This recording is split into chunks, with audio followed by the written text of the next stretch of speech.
rei Saul foi o primeiro rei de Israel, escolhido por ser temente para com o Senhor, e um soldado forte e valoroso. Era tudo o que Israel precisava, em meio a tantas guerras. No entanto, com o passar do tempo, à medida em que Saul vencia guerras e batalhas, foi crescendo um egocentrismo dentro dele, a ponto de desobedecer às ordens do Senhor, para agradar seus soldados e adquirir mais riquezas como rei. Porém, a vitória de Saul e de todo o povo de Israel estava em obedecer o Senhor. De nada adiantava milhares de riquezas, pedras preciosas das guerras vencidas, um povo cada vez mais forte, numeroso, um belo acampamento, se Deus não estava mais com eles. Antes de falecer, o profeta Samuel visitou Saul e lhe disse que Deus se entristeceu com ele, retirou o seu espírito de Saul e que escolheria outro rei em seu lugar.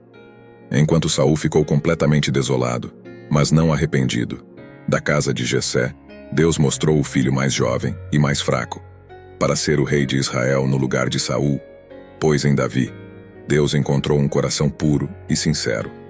Outras habilidades ele aprenderia com o tempo, até se tornar rei.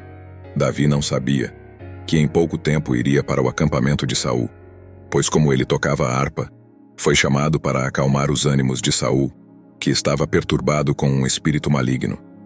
Davi também se tornou o melhor dos soldados, vencendo o gigante Golias. No meio da loucura de Saul, ele observou bem a Davi que tudo em que ele tocava prosperava, e o rei começou a atacá-lo.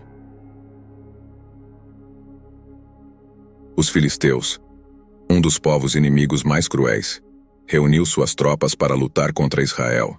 Neste período, o profeta Samuel já tinha morrido, e Davi, ainda como guerreiro, fugiu dos desmandos do rei Saul. Sem saber para onde ir, Davi resolveu tentar abrigo entre o povo filisteu. Após fingir-se de louco, Davi conseguiu o apoio que precisava para ficar a salvo da loucura de Saul. Então Saul resolveu olhar o acampamento filisteu, para ver como eles lutariam na guerra. Mas quando ele viu o tamanho do exército, e se lembrou que Deus não estava mais com eles, Saul teve medo, e perguntando para o Senhor o que devia fazer, Deus não respondeu. Saul, então, resolveu consultar uma feiticeira, e lhe disseram que havia uma em Endor. Saul se disfarçou, vestindo outras roupas e à noite, junto com mais 2 homens, foi ver a feiticeira, pedindo para que ela invocasse um espírito para ele. Então ela disse: "Certamente você sabe o que Saul fez. Ele eliminou todas as bruxas e adivinhos da terra de Israel. Porque você está preparando uma armadilha contra mim que me levará à morte." Saul jurou pelo nome do Senhor que nada aconteceria à mulher. Enquanto fazia suas invocações, a feiticeira entendeu que era o rei Saul e temeu por sua vida, mas, novamente, ele garantiu que nada lhe aconteceria. Ela disse que lhe apareceu um ancião vestindo uma manta. Por esta descrição, Saul entendeu que era Samuel. Mas, no entanto, o suposto espírito de Samuel não falou nada novo. Apenas que Deus não estava mais com Saul, por sua desobediência, e que na guerra contra os filisteus, tanto Saul quanto os seus filhos morreriam na guerra, nem tampouco. O espírito foi visto por eles. Saul ficou aterrorizado com as palavras. Como estava sem se alimentar, ele quase desfaleceu. A feiticeira preparou uma refeição para eles, que partiram naquela noite para se prepararem para aquela guerra.